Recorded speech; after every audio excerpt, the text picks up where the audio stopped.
Section of molar conductivity based जितने भी numericals हैं वो आज हम देखेंगे। तो सबसे पहले न्यूमेरिकल लेते हैं। Numerical number first numerical is specific conductivity of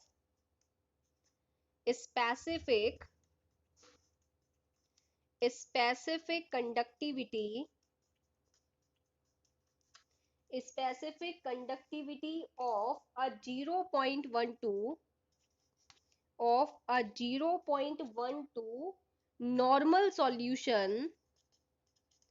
normal solution of an electrolyte is 0.024 ohm inverse centimeter inverse. Determine its equivalent conductivity. Determine its equivalent conductivity मतलब आपसे पूछ रहा है लैम्डा EQ, ये आपसे पूछ रहा है। क्वेश्चन में क्या क्या गिवन है आपको? क्वेश्चन में बोल रहा है स्पेसिफिक कंडक्टिविटी मतलब स्पेसिफिक कंडक्टेंस, या फिर हम कह सकते हैं कंडक्टिविटी। कप्पा आपको क्वेश्चन में गिवन है स्पेसिफिक कंडक्टिविटी ऑफ एन इतने normal solution of an electrolyte is this. आपको क्या गिवन है क्वेश्चन में? क्वेश्चन में गिवन है कप्पा, और कप्पा की वैल्यू आपको क्या बता रहा है? कप्पा की वैल्यू आपको बता रहा है 0.024 ओम इनवर्स सेंटीमीटर इनवर्स। ठीक है, इसके अलावा आपसे कह रहा है कि जो सॉल्यूशन है उसकी नॉर्मेलिटी 0.12 है, तो आपको नॉर्मेलिटी भी बता रहा है, नॉर्मेलिटी बता रहा है 0.12। ठीक है, आपसे पूछ क्या रहा है? आपसे पूछ रहा है इक्विवेलेंट कंडक्टेंस, और हमें पता है इक्विवेलेंट कंडक्टेंस का फॉर्मूला कल मैंने आपके साथ डिस्कस किया था। इक्विवेलेंट कंडक्टेंस का फॉर्मूला है kappa into 1000 divided by N. Kappa into 1000 divided by N. तो सीधा इस फॉर्मूले में हमें क्या करना है? वैल्यूज को पुट करना है, हमारा क्वेश्चन सॉल्व हो जाएगा। तो सिंपल क्वेश्चन है, क्वेश्चन में कहीं पर भी कोई प्रॉब्लम नहीं है। तो आप क्या करेंगे? कप्पा की वैल्यू आपको कितनी दे रखी है? 0.024 इंटू 1000 डिवाइडेड बाय नॉर्मेलिटी आपको दे रखी है 0.12। तो आपके पास क्या निकल कर आ जाएगा? Equivalent conductance. तो फटाफट से मुझे वैल्यू बताओ, इक्विवेलेंट कंडक्टेंस की वैल्यू क्या आ रही है? फटाफट से एक बार वैल्यू बताओ, आपकी वैल्यू क्या आ रही है? मैम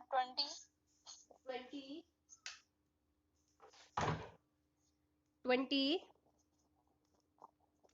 ओनली 20 या 200? 200 यूनिट बताओ फटाफट से, यूनिट बताओ एक बार फटाफट से। 200 कप्पा की यूनिट क्या है? कप्पा की यूनिट आपकी है ओम इनवर्स सेंटीमीटर इनवर्स, और नॉर्मेलिटी के केस में आप क्या लिखोगे? Equivalent inverse.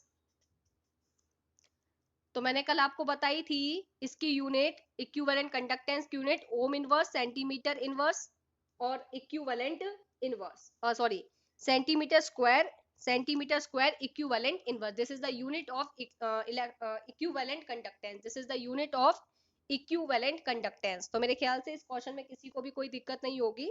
Second question discuss करते हैं। Question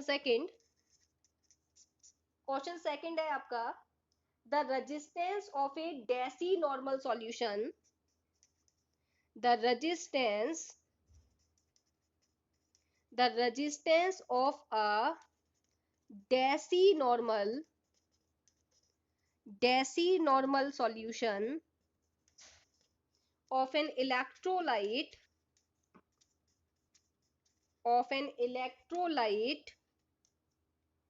in a conductivity cell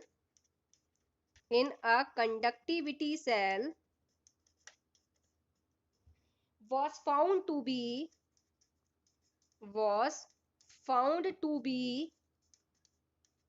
245 ohm. Calculate the equivalent conductivity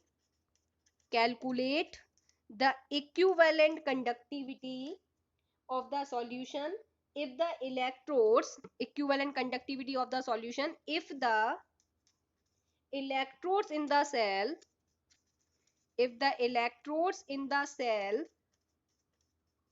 were 2 centimeter apart, 2 centimeter apart, and each has an area of 3.5 centimeter square. ये question आपको दे रखा है। आपको क्या क्या क्वेश्चन में दे रखा है? The resistance of a decimolar solution. आपको डेसीमोलर सॉल्यूशन का मतलब होता है, डेसीमोलर सॉल्यूशन का मतलब है जिसकी नॉर्मेलिटी 1/10 है। एक ऐसा सॉल्यूशन जिसकी नॉर्मेलिटी 1/10 है। डेसी नॉर्मल सॉल्यूशन का मतलब है एक ऐसा सॉल्यूशन जिसकी नॉर्मेलिटी 1/10 है। तो मुझे क्वेश्चन में नॉर्मेलिटी बता रहा है कि normality of the solution is 1/10, ठीक है, जिसको आप 0.1 लिख सकते हैं। Of an electrolyte in a conductivity cell was found to be इतने ओम, और मुझे उस सेल का रेजिस्टेंस बता रहा है 245 ओम। आपसे पूछ रहा है कि आप इक्विवेलेंट कंडक्टिविटी फाइंड आउट करिए, और इक्विवेलेंट कंडक्टिविटी आपकी कितनी आएगी वो हम कैलकुलेट करेंगे। If the electrode in the cell were 2 centimetre apart, दो इलेक्ट्रोड एक दूसरे से 2 सेंटीमीटर की डिस्टेंस पर है, मतलब आपको क्या दे रखा है, दो इलेक्ट्रोड के बीच का डिस्टेंस लेंथ दे रखी है 2 सेंटीमीटर, और बता रहा है कि each has an area, her electrode का, एवरी इलेक्ट्रोड का जो एरिया ऑफ क्रॉस सेक्शन है वो 3.5 सेंटीमीटर स्क्वायर है। तो एरिया ऑफ क्रॉस सेक्शन भी बता रहा है आपको इलेक्ट्रोड का 3.5 सेंटीमीटर स्क्वायर। आपको निकालना है क्या, लैम्डा ई क्यू, और इसका फॉर्मूला मुझे पता है कि lambda E Q is equal to kappa into 1000 divided by N. तो सबसे पहले आपको क्या करना पड़ेगा, नॉर्मेलिटी तो आपके पास में है, आपको कप्पा फाइंड आउट करना पड़ेगा। और कप्पा को फाइंड आउट करने के लिए हमारे पास बहुत सारे फॉर्मूले थे, कल हमने डिस्कस किया था। कप्पा इज इक्वल टू 1/रो, एक तो फॉर्मूला मेरे पास ये था। रो को भी अगर आप ओपन कर लें तो एक फॉर्मूला लिख देते हैं, कप्पा इज इक्वल टू 1/रो, और रो को भी अगर ओपन कर दिया जाए तो रो का फॉर्मूला क्या होता है, रो का फॉर्मूला क्या होता है, R A divided by L. क्या मैंने सही बोला? हाँ सही बोला। या मैंने कोई गलती करी है? रो का formula R A divided by L सही है? यस मैम सही है। ठीक है, तो आपका क्या हो जाएगा, kappa is equal to L divided by R A. आपके पास लेंथ गिवन है, आपके पास area of cross section given है, आपके पास रेजिस्टेंस गिवन है, आप यहां से कप्पा निकाल लेंगे। तो कप्पा क्या आ जाएगा आपका, वैल्यू पुट कर दीजिए। एल की वैल्यू आपके पास 2 सेंटीमीटर है, रेजिस्टेंस आपके पास 245 ओम है, और एरिया ऑफ क्रॉस सेक्शन आपके पास 3.5 सेंटीमीटर स्क्वायर है। यहाँ से आपने कप्पा फाइंड आउट कर लिया। फटाफट से एक बार वैल्यू बताइए, कप्पा की वैल्यू क्या आ रही है? फटाफट से एक बार वैल्यू बताइए, कप्पा की वैल्यू क्या आ रही है?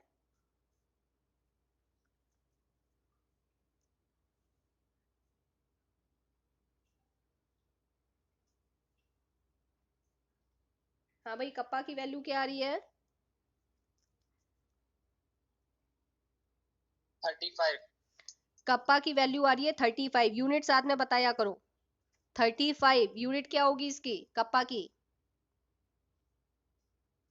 यूनिट बताओ कप्पा की साथ में। Oh ohm inverse centimetre inverse. Ohm inverse centimetre inverse, ठीक है। अब हमें क्या निकालना है, इक्विवेलेंट कंडक्टेंस। इक्विवेलेंट कंडक्टेंस का फॉर्मूला हमें पता है, कप्पा इंटू 1000। कप्पा की वैल्यू आपने मुझे 35 बताई, इंटू 1000 डिवाइडेड बाय नॉर्मेलिटी, और नॉर्मेलिटी मेरी 1/10 जिसको मैं लिख सकती हूँ 0.1। तो नॉर्मेलिटी मेरे पास ये है। फटाफट से इक्विवेलेंट कंडक्टेंस की वैल्यू एक बार फटाफट से बताइए विद यूनिट, यूनिट के साथ बताइएगा, यूनिट के साथ बताइएगा इक्विवेलेंट कंडक्टेंस की वैल्यू।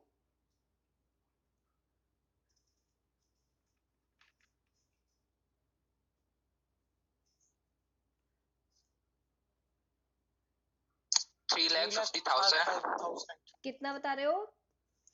3,50,000। 3,50,000। इसकी जो वैल्यू आ रही है वो आ रही है 3,50,000 ओम इनवर्स सेंटीमीटर स्क्वायर। ओम inverse centimetre square equivalent inverse, ठीक है। कप्पा की वैल्यू गलत नहीं आ रही मैम? देखो कप्पा की वैल्यू हाँ, आपने मुझे कैलकुलेट करके बताई है। मैम गलत आ रही है। अच्छा बताइए कप्पा की वैल्यू क्या आ रही है? 0.00233 0.028 मैम 0.0023 समथिंग आ रही है। 0.00023232 ये समथिंग आ रही है। 35 आंसर मुझे किसने बताया था? अब यहाँ पर इसको चेंज कर लीजिए, तो ये कप्पा की वैल्यू आपके पास हो गई 0.0023।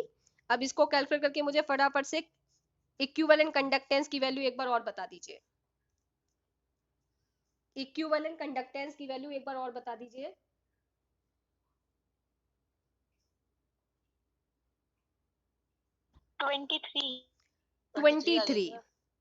ट्वेंटी 23 ओम inverse centimetre square equivalent inverse. यहां तक सेकंड क्वेश्चन सबको क्लियर हो गया होगा।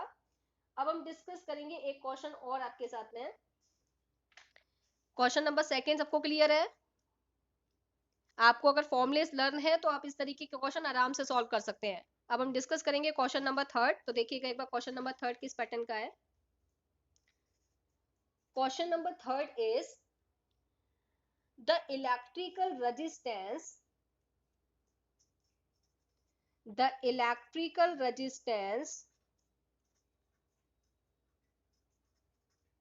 the electrical resistance of a column of 0.05 molarity NaOH solution of diameter 1 centimeter and length 50 centimeter is 5.55 into 10 to की पावर 3 ओम into 10 to की power 3 ओम। Calculate its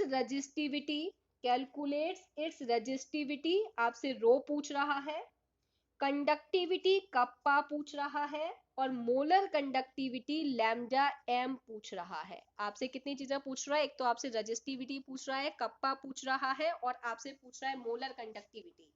आपको क्या क्या गिवन है क्वेश्चन में? क्वेश्चन में एक तो आपको गिवन है मोलर कंडक्टिविटी। क्या गिवन है? Molar conductivity. आपको गिवन है क्वेश्चन में मोलरिटी NaOH सॉल्यूशन की 0.05। इसके अलावा क्वेश्चन में आपको डायमीटर दे रखा है, डायमीटर आपको 1 सेंटीमीटर दे रखा है। यहां से आप रेडियस निकाल लेंगे। क्या निकाल लेंगे? रेडियस। और रेडियस इज इक्वल टू क्या हो जाएगा? Diameter divided by 2। तो आप 1 को अगर 2 से डिवाइड कर देंगे तो आपके पास रेडियस आ गया 0.5 यानी कि 1/2। रेडियस आपके पास आ गया तो आप एरिया ऑफ क्रॉस सेक्शन निकाल सकते हैं। क्या फॉर्मूला होगा एरिया ऑफ क्रॉस सेक्शन निकालने का? क्या फॉर्मूला होगा एरिया ऑफ क्रॉस सेक्शन निकालने का? आप कॉलम का एरिया ऑफ क्रॉस सेक्शन निकाल लेंगे। क्या formula area of cross section निकालने का?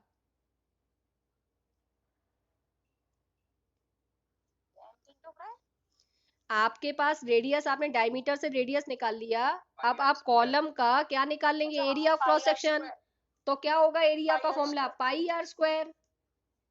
पाई की वैल्यू आपको पता है कितनी है? 3.14। आर की वैल्यू आपके पास 0.5, तो 0.5 का स्क्वायर कर दीजिए। यहां से आपके पास एरिया ऑफ क्रॉस सेक्शन निकल कर आ गया।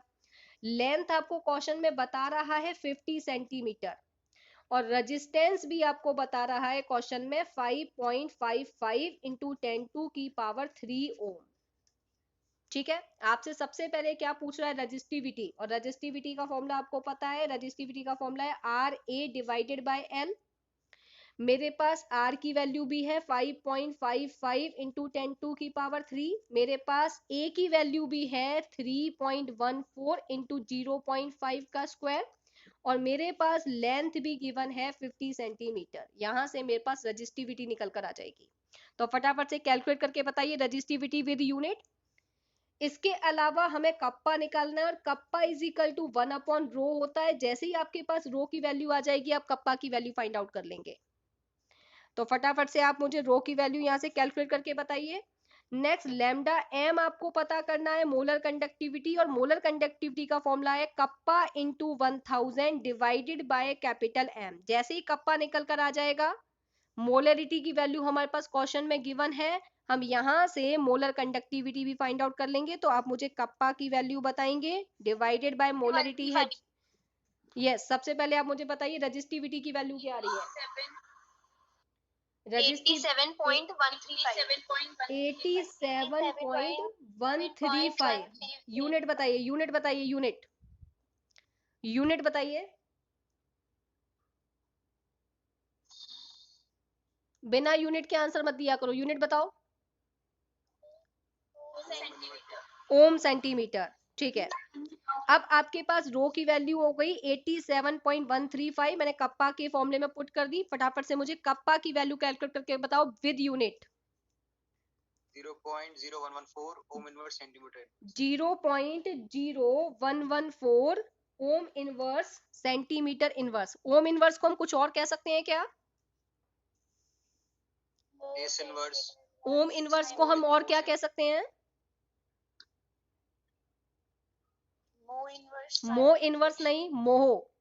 ओम इनवर्स को मोह इनवर्स नहीं कहेंगे, मोह कहेंगे। और क्या कह सकते हैं? साइमन, ठीक है, ठीक है। अब फटाफट से कप्पा की वैल्यू भी हमारे पास आ चुकी है 0.0114। कैलकुलेट करके बताइए मेरे को फटाफट से मोलर कंडक्टिविटी की value with unit.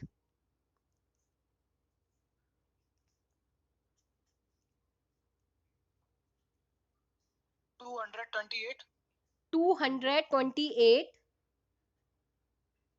Ohm inverse centimetre square. 28 ohm inverse centimetre square mole inverse. Mole inverse. Lambda M की यूनिट क्या है? Ohm inverse centimetre square mole inverse. यहां तक मेरे हिसाब से सबको क्लियर होगा। अभी तक ऐसा क्वेश्चन कोई ऐसा नहीं है जिसमें आपको डिफिकल्टी फेस हो रही होगी। क्या सबको क्लियर है क्वेश्चन नंबर 3 तक? क्वेश्चन नंबर 3 तक सबको क्लियर है? ठीक है, एक क्वेश्चन और मैं आपके साथ डिस्कस कर रही हूँ, question number 4। And question number 4 is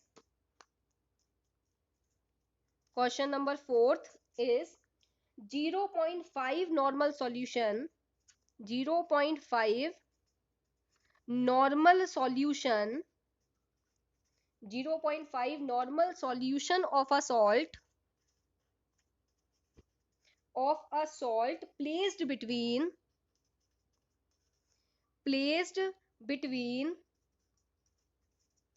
two platinum electrodes 2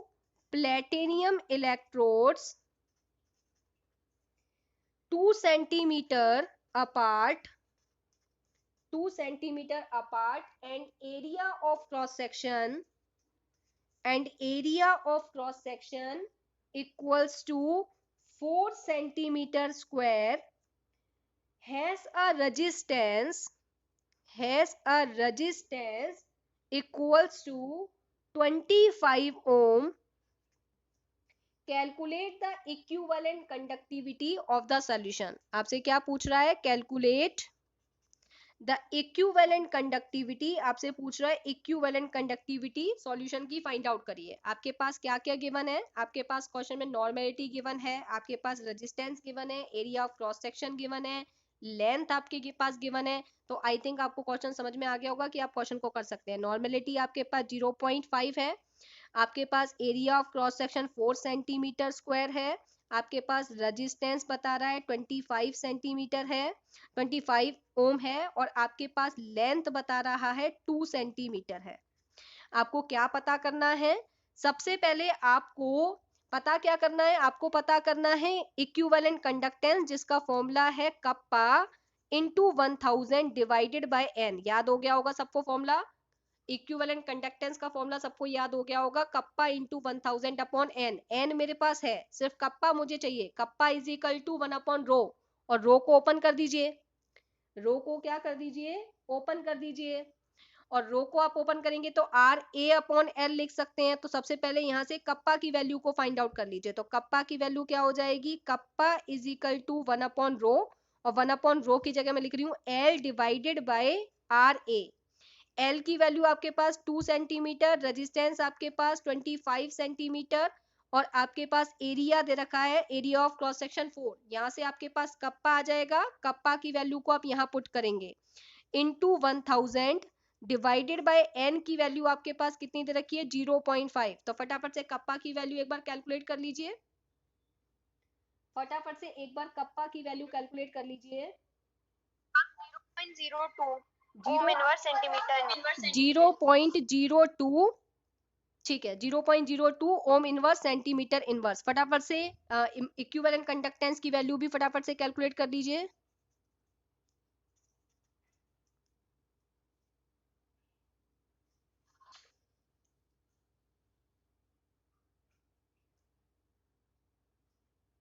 ma'am 40 Om inverse centimetre square कितना बता रहे हो बेटा, इक्विवेलेंट कितना आ रहा है 40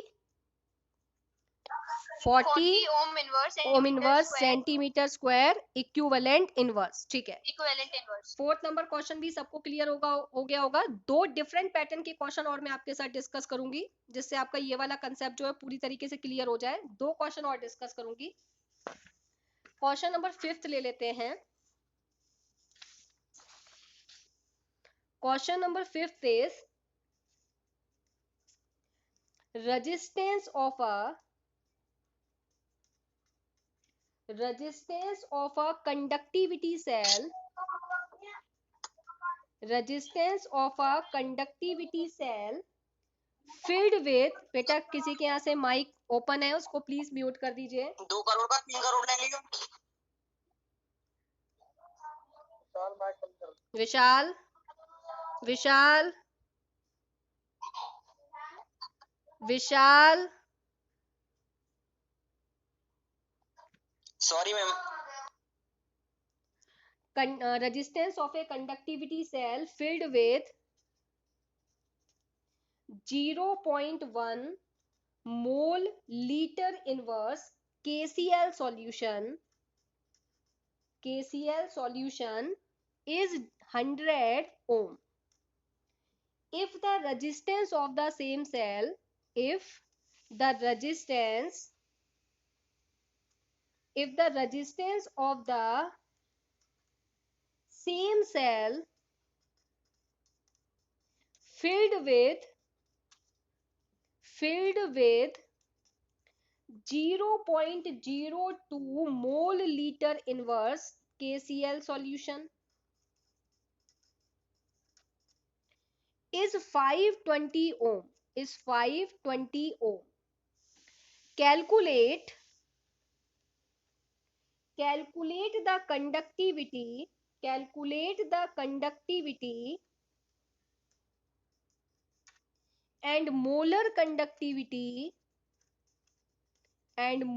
conductivity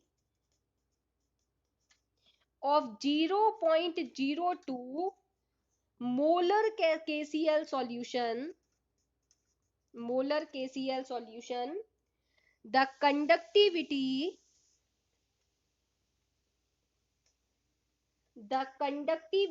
of 0.1 molar KCl solution is 1.29 Simon per meter। ये आपको क्वेश्चन गिवन है। इस क्वेश्चन में आपको क्या फाइंड आउट करना है, पहले एक बार क्वेश्चन की लैंग्वेज को दोबारा ध्यान से समझते हैं। क्वेश्चन में आपसे कह रहा है resistance of a conductivity cell, एक कंडक्टिविटी सेल है जो फिल्ड है 0.1 मोलरिटी KCl सॉल्यूशन से। एक सॉल्यूशन है KCl जिसकी मोलरिटी बता रहा है आपको 0.1 मोलरिटी का KCl सॉल्यूशन है, ठीक है।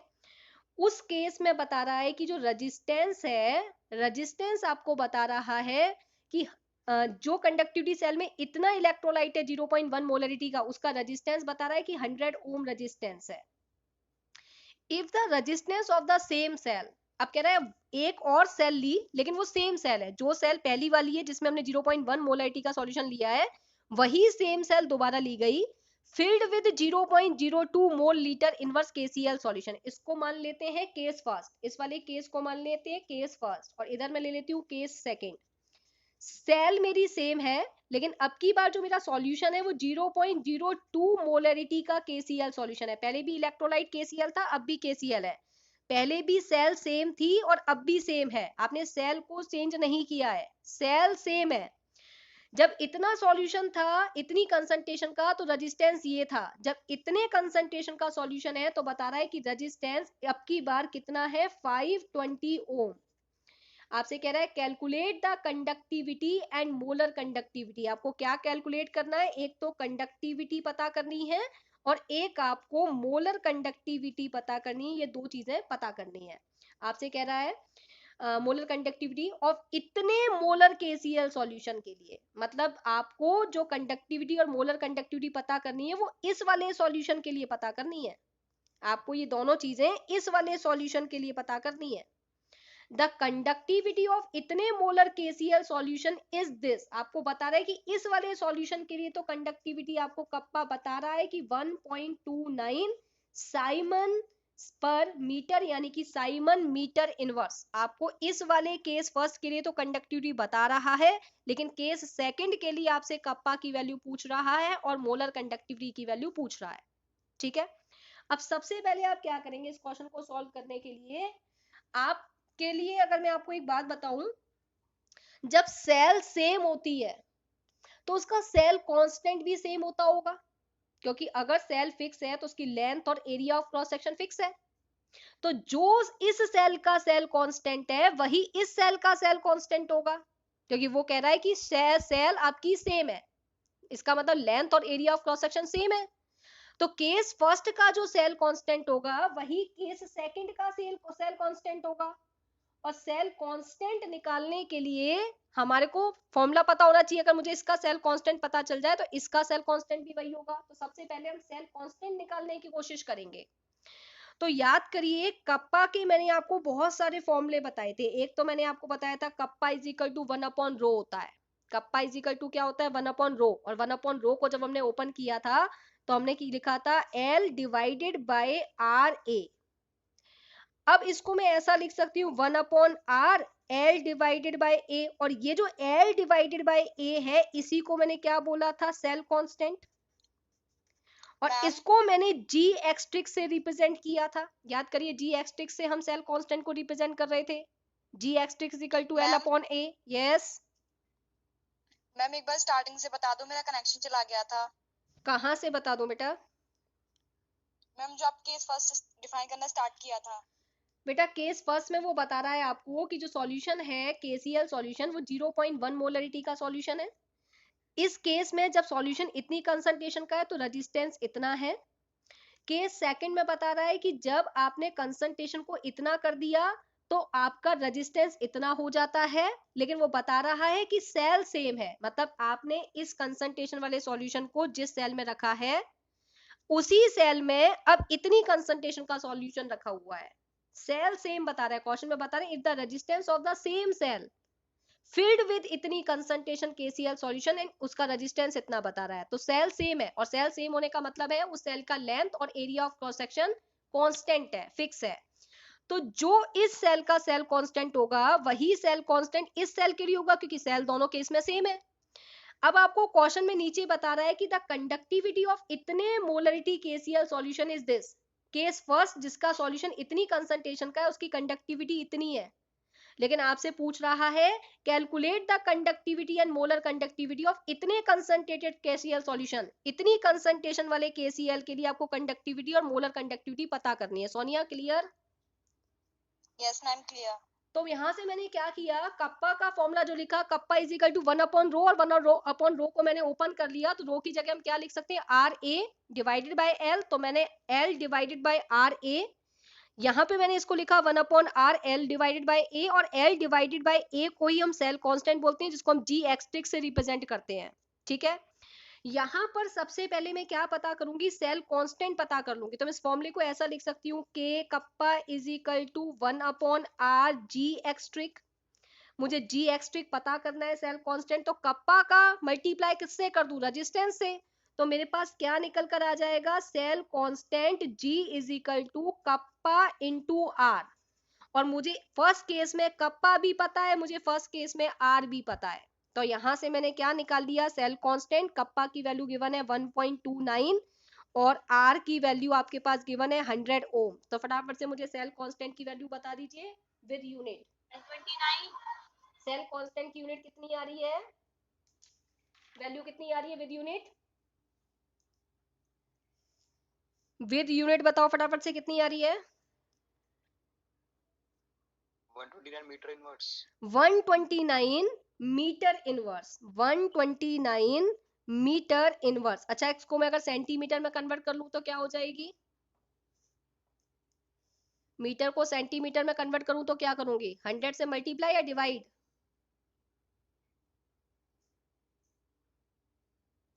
129 मीटर इनवर्स को क्या करूं तो वैल्यू क्या आ जाएगी, वैल्यू क्या आ जाएगी, सेंटीमीटर इनवर्स में कन्वर्ट करके बताइए वैल्यू क्या आएगी।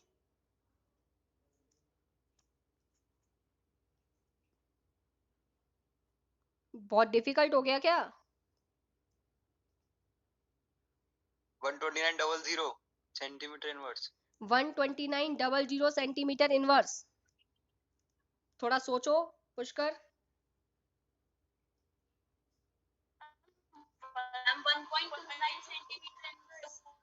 1.29 सेंटीमीटर इनवर्स। पुष्कर एक बार दोबारा ध्यान से सोच के बताओ।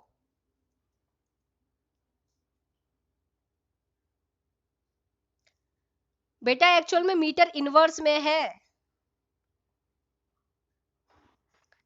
और सेंटीमीटर इनवर्स में कन्वर्ट करना है।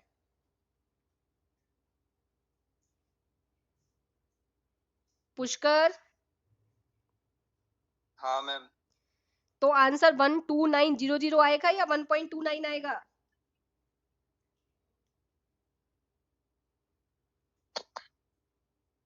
1.29। कंफ्यूजन क्लियर या कहीं कंफ्यूजन है, मैं डिस्कस करूं एक बार। नहीं, क्लियर है, क्लियर है, क्लियर। ठीक है। सेल कांस्टेंट की वैल्यू आपके पास मीटर इनवर्स सेंटीमीटर इनवर्स दोनों में आ चुकी है। अब ये जो सेल कांस्टेंट की वैल्यू है वो इस केस के लिए भी एप्लीकेबल है।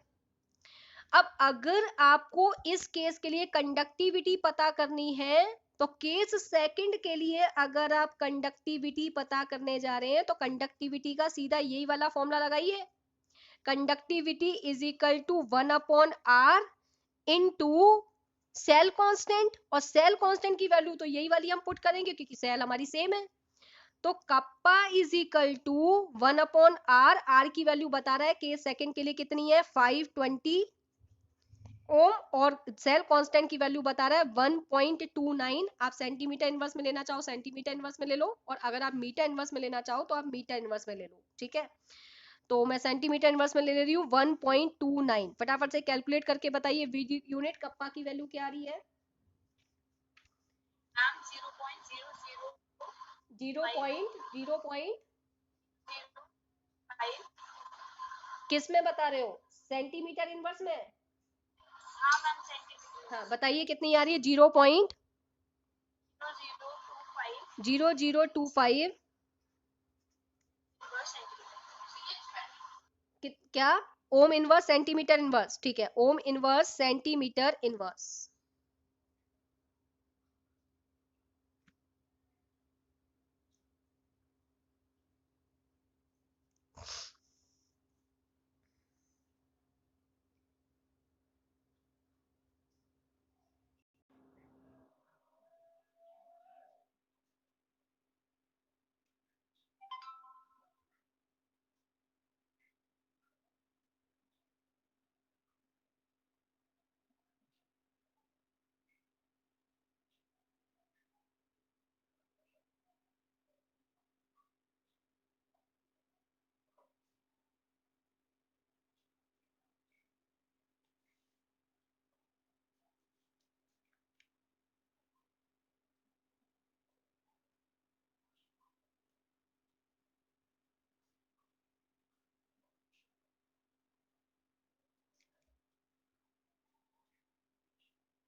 चलिए,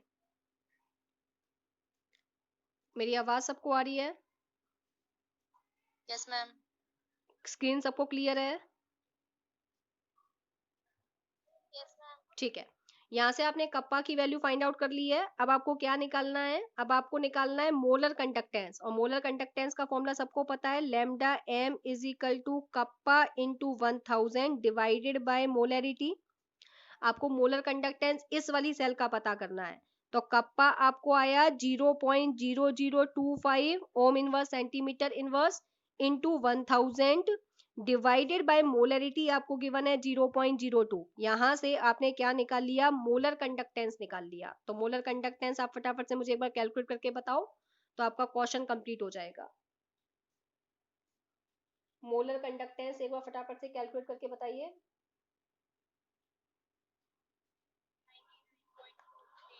कितना आ रहा है? रिपीट अगेन बेटा, your voice is not clear actually. Ma'am 100 आ रहा है। 100 कैसे आ जाएगा? अच्छा ठीक है, 100 आ रहा होगा। कितना आ रहा है? 100। कुछ मिस्टेक हो रही है। अच्छा 0.02 है, मैंने मोलरिटी गलत लिख दी है, 0.02। बेटा मोलरिटी मैंने गलत लिख दी थी, 0.025 लिख दी थी, मोलरिटी 0.02। आप कैलकुलेट करके बताओ कितना आ रहा है?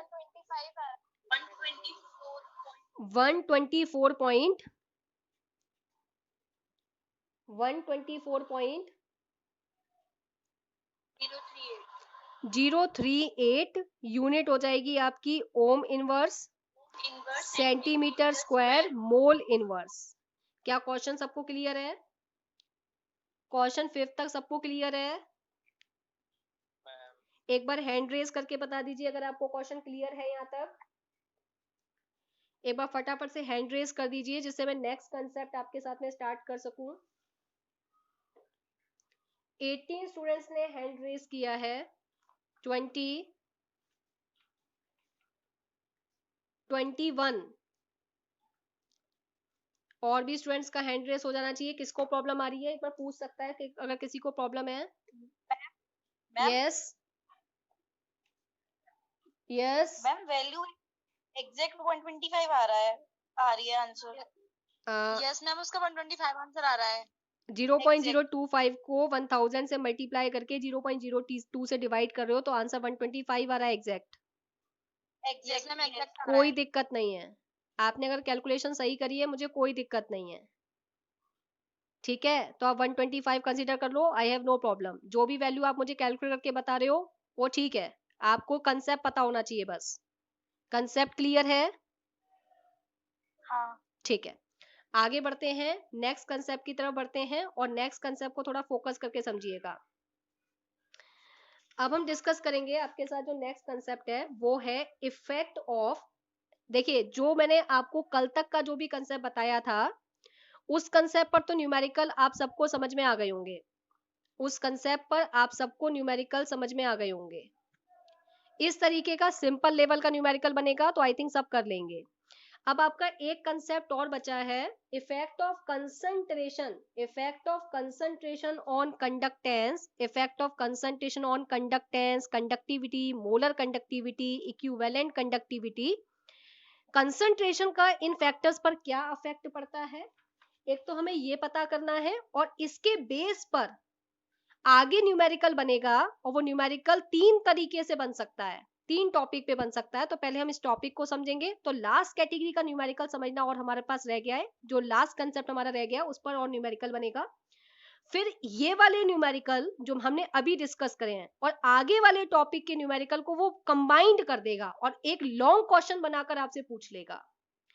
अभी जो क्वेश्चंस मैंने आपके साथ डिस्कस करे हैं इसी क्वेश्चन को, पैटर्न को वो आगे वाले कंसेप्ट के न्यूमेरिकल के साथ में कनेक्ट करके मर्ज करके एक लॉन्ग क्वेश्चन आपको प्रोवाइड कर सकता है। तो आज हम डिस्कस करेंगे एक और कंसेप्ट आपके साथ में, और वो कंसेप्ट है इफेक्ट ऑफ कंसंट्रेशन। ध्यान से समझिएगा इस कंसेप्ट को थोड़ा ध्यान से, क्योंकि यहाँ पर थियोरेटिकल क्वेश्चन भी बनता है और न्यूमेरिकल क्वेश्चन भी बनता है। तो कंसेप्ट है आपका effect of concentration effect of concentration on conductance second is conductivity, third is molar conductivity,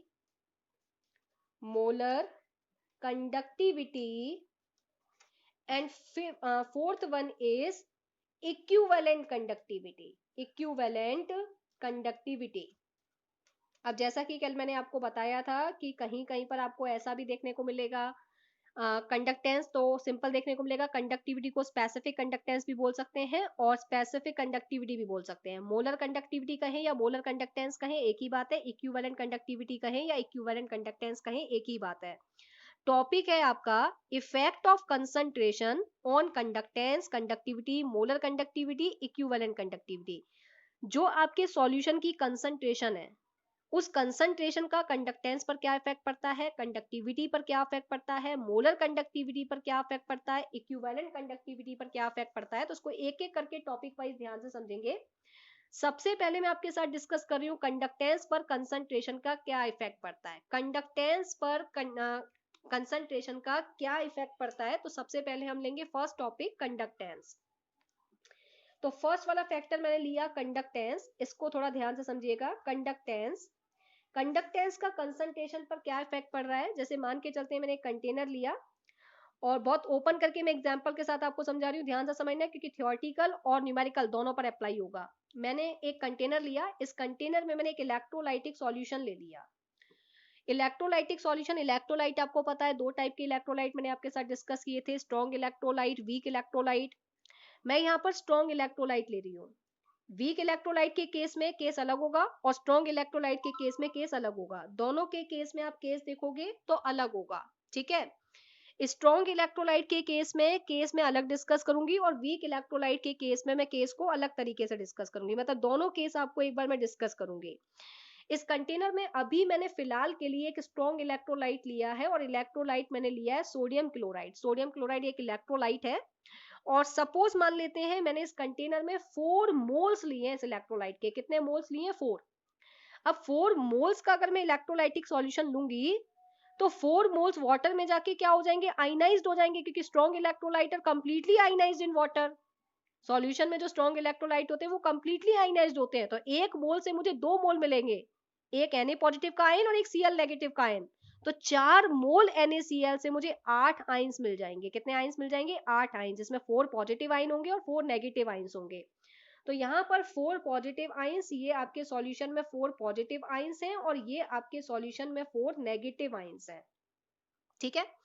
अब मैंने क्या किया, इस सॉल्यूशन में थोड़ा सा वाटर डाला, मतलब सॉल्यूशन को कंसंट्रेट, अभी ये सॉल्यूशन मेरा जैसा भी था इसको मैंने डाइल्यूट किया, इसमें पानी और ऐड करना स्टार्ट किया। तो जब मैंने पानी ऐड किया तो ये मेरा सॉल्यूशन, अब इसका वॉल्यूम इतना हो चुका है। मैंने सॉल्यूशन में क्या ऐड किया है? वाटर ऐड किया है। तो इस सॉल्यूशन को मैंने क्या किया है? डाइल्यूट किया है। ऑन डाइल्यूशन, यहां से यहां तक पहुंचने का मतलब है कि मैंने इस सॉल्यूशन को डाइल्यूट कर दिया है। अब इस सॉल्यूशन का वॉल्यूम इंक्रीज हो चुका है। इस सॉल्यूशन में अभी भी 4 मोल इलेक्ट्रोलाइट है और 4 मोल इलेक्ट्रोलाइट का मतलब है 8 आयंस हैं। तो अभी भी आपके पास 4 पॉजिटिव आयन है और 4 नेगेटिव आयन है, 1 2 3 1 4, ठीक है। जब तक आपने डाइल्यूट नहीं किया था तब तक ये पॉजिटिव और नेगेटिव आयंस एक दूसरे के बहुत पास थे, इनके बीच में आयनिक इंटरफ्रेंस बहुत ज्यादा था और आयनिक इंटरफ्रेंस क्रिएट होने की वजह से मैंने आपको बताया था रेजिस्टेंस ज्यादा हो जाएगा। जहां रेजिस्टेंस ज्यादा होता है वहां कंडक्टेंस कम हो जाता है। तो जैसे ही मैंने इस सॉल्यूशन को डाइल्यूट किया, सबसे पहला फैक्टर क्या हुआ होगा कि इनके बीच का जो आयनिक इंटरफ्रेंस है, इनके बीच में जो आयंस के बीच में जो इंटरफ्रेंस है वो कम हो गया होगा। आप देखिए आयंस के बीच में इंटरेक्शन कम हो चुका है, आयंस एक दूसरे से सेपरेट हो चुके हैं, आयंस के बीच का सेपरेशन बढ़ चुका है। तो आयनिक इंटरफ्रेंस क्या हो गया? On dilution ionic interference decreases. Ionic interference क्या हो चुका है? डिक्रीज हो चुका है, ठीक है। आयनिक इंटरफ्रेंस डिक्रीज होने से क्या हुआ? आयंस आसानी से मूव कर सकती हैं। अगर आप पॉजिटिव का नेगेटिव के साथ इंटरेक्शन अगर स्ट्रॉन्ग होगा तो पॉजिटिव नेगेटिव को मूव नहीं करने देगा, नेगेटिव पॉजिटिव आयन को मूव नहीं करने देगा। और इलेक्ट्रोलाइटिक कंडक्शन में आयंस का मूवमेंट ही जरूरी है, और आयंस अगर मूव ही नहीं कर पा रहा तो कंडक्टेंस कहां से होगा। तो डाइल्यूशन करने पर क्या हुआ, आयंस का इंटरफेरेंस डिक्रीज हुआ, जिसकी वजह से आयनिक मोबिलिटी बढ़ गई। क्या बढ़ गई, आयनिक मोबिलिटी आपकी क्या हो चुकी है, इंक्रीज हो चुकी है, आयनिक मोबिलिटी इंक्रीजेस। दो फैक्टर आपको समझ में आए होंगे कि डाइल्यूशन करने पर एक तो आयनिक इंटरफेरेंस डिक्रीज हुआ। यस यस, स्क्रीन नहीं आ रही है। बाकी सबको भी स्क्रीन की प्रॉब्लम आ रही है, सिर्फ आयुषी को आ रही है क्या? बाकी सब सही आ रही है मैम। आयुषी एक बार बेटा दोबारा ज्वाइन करो, आयुषी एक बार दोबारा से ज्वाइन कर लो बेटा। ठीक है, तो क्या हुआ यहाँ पर, आयनिक इंटरफेरेंस भी डिक्रीज हुआ और आयनिक मोबिलिटी इंक्रीज हुई। ठीक है, क्या नंबर ऑफ आयंस भी इंक्रीज हुए? नहीं, नंबर ऑफ आयंस तो यहाँ पर भी 8 थे, यहाँ पर भी 8 थे। तो आपने देखा थर्ड पॉइंट अगर मैं लिखूं तो मैं लिख सकती हूँ number of ions on dilution constant. लेकिन ये केस मैंने जो लिखा है, थर्ड वाली जो लाइन मैंने लिखी है, ये ओनली स्ट्रॉन्ग इलेक्ट्रोलाइट के लिए लिखी है। किसके लिए लिखी है? ओनली स्ट्रॉन्ग इलेक्ट्रोलाइट के केस में। अगर आपका इलेक्ट्रोलाइट स्ट्रॉन्ग होगा तो डाइल्यूशन पर नंबर ऑफ आयंस इंक्रीज नहीं होंगे, नंबर ऑफ आयंस कांस्टेंट होंगे। आयनिक इंटरेक्शन डिक्रीज होगा, आयनिक मोबिलिटी इंक्रीज होगी, लेकिन नंबर ऑफ आयंस क्या होंगे? कांस्टेंट होंगे इन केस ऑफ स्ट्रॉन्ग इलेक्ट्रोलाइट। लेकिन अगर मैं आपसे बात करूं, क्या आपको आयनिक इंटरफेरेंस का मतलब तो समझ में आ गया ना? आयनिक इंटरफेरेंस का मतलब मैं और क्लियर कर देती हूँ कि जो पॉजिटिव चार्ज और नेगेटिव चार्ज के बीच में जो अट्रैक्शन है, पॉजिटिव और नेगेटिव चार्ज के बीच में जो अट्रैक्शन है वो कम हो जाएगा, मतलब इनके बीच में सेपरेशन बढ़ जाएगा, ये दोनों एक दूसरे से सेपरेट हो जाएंगे ऑन डाइल्यूशन। जैसे जैसे आप वाटर को ऐड करते जाओगे इन दोनों के बीच में चार्ज सेपरेशन होता जाएगा, जिससे ये आसानी से मूव कर पाएंगे और इनके मूवमेंट से अच्छा कंडक्टेंस फ्लो होगा, अच्छा कंडक्टेंस मिलेगा। नंबर ऑफ आयंस मैंने आपको बताया कि कांस्टेंट है स्ट्रॉन्ग इलेक्ट्रोलाइट के केस में। और आपके दिमाग में एक चीज सेट कर लीजिए, स्ट्रॉन्ग इलेक्ट्रोलाइट वो सब्सटेंस होते हैं जो फुली डिसोसिएट हो जाते हैं सॉल्यूशन में। अगर आपने 1 मोल इलेक्ट्रोलाइट लिया है तो 1 मोल पूरा ब्रेक होगा, अगर आपने 10 मोल लिए तो 10 के 10 ब्रेक होंगे, अगर आपने 20 मोल लिए तो 20 के 20 ब्रेक होंगे, आपने 100 मोल लिए तो 100 के 100 मोल ब्रेक होंगे। स्ट्रॉन्ग इलेक्ट्रोलाइट का मतलब ध्यान से समझ लीजिए, अगर मैंने इस सॉल्यूशन में NaCl के 100 मोल लिए होते तो मुझे 200 आयंस मिलते, अगर मैंने इस सॉल्यूशन के अंदर 50 मोल लिए होते तो मुझे 100 आयंस मिलते, ये पूरा का पूरा डिसोसिएट होगा। लेकिन वीक इलेक्ट्रोलाइट के केस में क्या होता है, अगर हम वीक इलेक्ट्रोलाइट लेते हैं, अगर हम वीक इलेक्ट्रोलाइट लेते हैं तो वीक इलेक्ट्रोलाइट के केस में डिसोसिएशन कंप्लीट नहीं होता। अगर मैंने 50 मोल लिए हैं वीक इलेक्ट्रोलाइट के तो हो सकता है 2-4 मोल तो ब्रेक हो जाए, डिसोसिएट हो जाए, और बाकी के जो 46 मोल्स हैं वो डिसोसिएट ना हो। तो अगर आप दिमाग में सेट करना चाहें स्ट्रॉन्ग इलेक्ट्रोलाइट के केस में, स्ट्रॉन्ग इलेक्ट्रोलाइट के केस में डिग्री ऑफ डिसोसिएशन को हम अल्फा से इंडिकेट करते हैं। ये टॉपिक हमने सॉल्यूशन चैप्टर में भी पढ़ा था। डिग्री ऑफ डिसोसिएशन को हम अल्फा से इंडिकेट करते हैं। Degree of dissociation is indicated by the symbol alpha, और अल्फा की वैल्यू 100 होती है for strong electrolyte. 100% fully dissociate होता है स्ट्रॉन्ग इलेक्ट्रोलाइट। लेकिन वीक इलेक्ट्रोलाइट के केस में अप्रोक्सीमेटली डिग्री ऑफ डिसोसिएशन की वैल्यू जो मिलती है वो लगभग अप्रोक्सीमेटली 5% के समथिंग मिलती है। मतलब वीक इलेक्ट्रोलाइट इतना वीक होता है कि वो 5% ही डिसोसिएट हो पाता है, 95% डिसोसिएट नहीं हो पाता।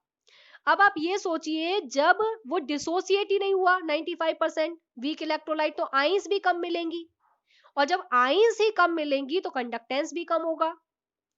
वीक, अगर मैंने यहाँ पर स्ट्रॉन्ग इलेक्ट्रोलाइट की जगह वीक इलेक्ट्रोलाइट लिया होता तो मुझे नंबर ऑफ आयंस कम मिलते, क्योंकि उसका डिसोसिएशन कम होता है, और जिसका डिसोसिएशन कम वहां आयंस कम, और जहां आयंस कम वहां conductance come.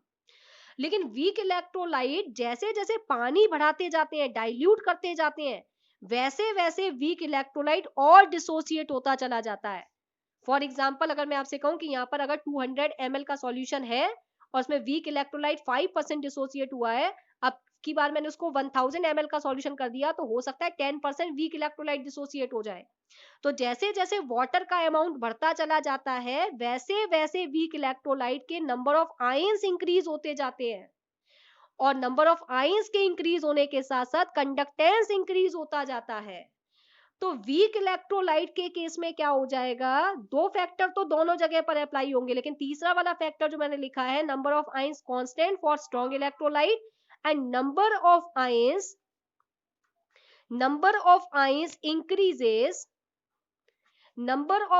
Increases in case of weak electrolyte. अगर आपने कोई वीक इलेक्ट्रोलाइट लिया है तो नंबर ऑफ आयंस भी इंक्रीज होंगे। नंबर ऑफ आयंस इंक्रीज होने का मतलब कंडक्टेंस इंक्रीज होगा।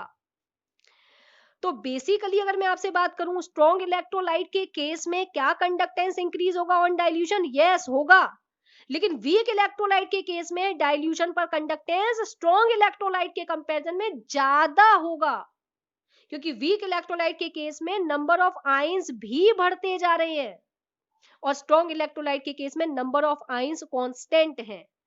तो वीक इलेक्ट्रोलाइट के केस में मैं अप्रोक्सीमेटली वैल्यू आपको बता देती हूँ कि 5% ही डिसोसिएशन हो पाता है, 100% तक अब डिसोसिएशन नहीं हो पाता है, अप्रोक्सीमेटली 5% डिसोसिएशन होता है। जैसे जैसे आप पानी बढ़ाते जाते हैं डिसोसिएशन बढ़ता जाता है, नंबर ऑफ आयंस बढ़ते जाते हैं, नंबर ऑफ आयंस इंक्रीज होते हैं तो कंडक्टेंस इंक्रीज होता है। और डाइल्यूशन के साथ साथ आपको पता है कि आयनिक इंटरफेरेंस तो डिक्रीज हो ही रहा है, जिसकी वजह से आयनिक मोबिलिटी बढ़ती है। तो कंडक्टेंस चाहे स्ट्रॉन्ग इलेक्ट्रोलाइट हो चाहे वीक इलेक्ट्रोलाइट हो, दोनों के केस में ही इंक्रीज होता है on dilution. Conductance on dilution increases in case of strong electrolyte as well as in case of weak electrolyte. दोनों में कंपेयर करेंगे तो वीक इलेक्ट्रोलाइट का कंडक्टेंस ऑन डाइल्यूशन थोड़ा ज्यादा होगा in comparison to strong electrolyte. इसको अभी हम ग्राफ के साथ समझेंगे, इसी बात को स्ट्रॉन्ग और वीक के केस में हम इसको ग्राफ के साथ समझेंगे। क्या यहां तक मेरी बात सबको समझ में आ गई? तो मैं यहां पर आपको एक सिंपली एक लाइन में ये कह सकती हूं कि कंडक्टेंस अगर इंक्रीज कब होगा, कंडक्टेंस इंक्रीजेस ऑन डाइल्यूशन। जैसे जैसे आप सॉल्यूशन को क्या करेंगे, सॉल्यूशन अगर आपका डाइल्यूट होता जाएगा तो डाइल्यूशन अगर बढ़ेगा तो कंडक्टेंस भी बढ़ेगा। कंसंट्रेशन डिक्रीज होनी चाहिए, कंसंट्रेशन डिक्रीज होनी चाहिए, डाइल्यूशन बढ़ना चाहिए, कंडक्टेंस बढ़ेगा। ठीक है, तो कंडक्टेंस के बढ़ने के लिए डाइल्यूशन बढ़ना चाहिए, कंसंट्रेशन कम होनी चाहिए। अब अगर मैं आपसे एक फैक्टर और बात करूं, वॉल्यूम। आप देख रहे हैं जैसे जैसे वॉल्यूम बढ़ रहा है वैसे वैसे कंडक्टेंस भी बढ़ रहा है, क्योंकि वॉल्यूम के बढ़ने से कंसंट्रेशन कम होती है। तो वॉल्यूम वाले फैक्टर को भी मैं ले लेती हूँ। वॉल्यूम आपका क्या होना चाहिए, वॉल्यूम इंक्रीज होगा तो डाइल्यूशन बढ़ेगा, डाइल्यूशन बढ़ेगा तो कंसंट्रेशन कम होगी, कंसंट्रेशन कम होगी तो कंडक्टेंस बढ़ेगा। और दोनों के लिए ही बढ़ेगा, स्ट्रॉन्ग के लिए भी बढ़ेगा, वीक के लिए भी बढ़ेगा ऑन डाइल्यूशन, लेकिन स्ट्रॉन्ग के लिए थोड़ा कम बढ़ेगा, वीक इलेक्ट्रोलाइट के लिए कंडक्टेंस थोड़ा ज्यादा बढ़ेगा। क्या फर्स्ट फैक्टर सबको क्लियर हो गया? क्या फर्स्ट फैक्टर क्लियर है सबको? Yes ma'am. यहाँ पर दोनों ही कंटेनर में जो अमाउंट है NaCl का वो कांस्टेंट है। अमाउंट ऑफ NaCl दोनों कंटेनर में फिक्स है, कांस्टेंट है। यहाँ पर भी 4 मोल है और यहाँ पर भी 4 मोल है। ठीक है, यहाँ पर भी 8 आयंस प्रेजेंट है, यहाँ पर भी 8 आयंस प्रेजेंट है।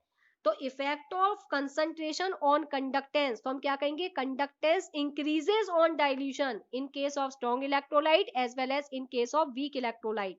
तो पहला फैक्टर आपको अच्छे से समझ में आ गया होगा। अब हम बात करेंगे सेकंड फैक्टर की। वो सेकंड फैक्टर है आपकी कंडक्टिविटी। सेकंड फैक्टर है आपका कंडक्टिविटी पर क्या इफेक्ट पड़ता है, तो कंडक्टिविटी वाले फैक्टर को समझते हैं। कंडक्टिविटी वाले फैक्टर को हम या कह सकते हैं और दूसरा नाम क्या कह सकते हैं, स्पेसिफिक कंडक्टेंस भी कह सकते हैं। तो स्पेसिफिक कंडक्टेंस कहूं, कंडक्टिविटी कहूं, एक ही बात है। स्पेसिफिक कंडक्टेंस और कंडक्टिविटी एक ही बात है, ध्यान से समझना। मैंने अब की बार क्या किया, समझाने के लिए आपको एक कंटेनर लिया और इस कंटेनर में मैंने एक सॉल्यूशन लिया है। इस कंटेनर में मैं एक सॉल्यूशन ले रखा है और सॉल्यूशन वही NaCl का सॉल्यूशन ले रखा है। और NaCl के सॉल्यूशन में अगर मैं आपसे बात करूं तो 4 मोल NaCl सॉल्यूशन है। इसका मतलब मेरे पास वही 4 पॉजिटिव आयन है और 4 नेगेटिव आयन है। कितने पॉजिटिव आयन है? 4, और नेगेटिव आयन भी कितने? 4। मान लेते हैं इस सॉल्यूशन का जो वॉल्यूम है, मान लेते हैं, मैं अप्रोक्सीमेटली मान रही हूं, एज्यूम कर रही हूं, मान लेते हैं इस सॉल्यूशन का जो वॉल्यूम है वो 2 ml है। कितना है? 2 ml। तो हम ये कह सकते हैं कि 2 ml में कितनी आयंस प्रेजेंट है? 8 आयंस प्रेजेंट है। ठीक है। अच्छा, कंडक्टिविटी क्या होती है? हमने कंडक्टिविटी की डेफिनेशन को समझा था। कंडक्टिविटी क्या होती है? Conductance of 1 ml solution, conductance of 1 ml solution is known as conductivity. 1 ml solution के वॉल्यूम का कंडक्टेंस ही तो कंडक्टिविटी होता है। तो 2 ml में अगर 8 आयंस हैं तो 1 ml में कितनी आयंस होंगी?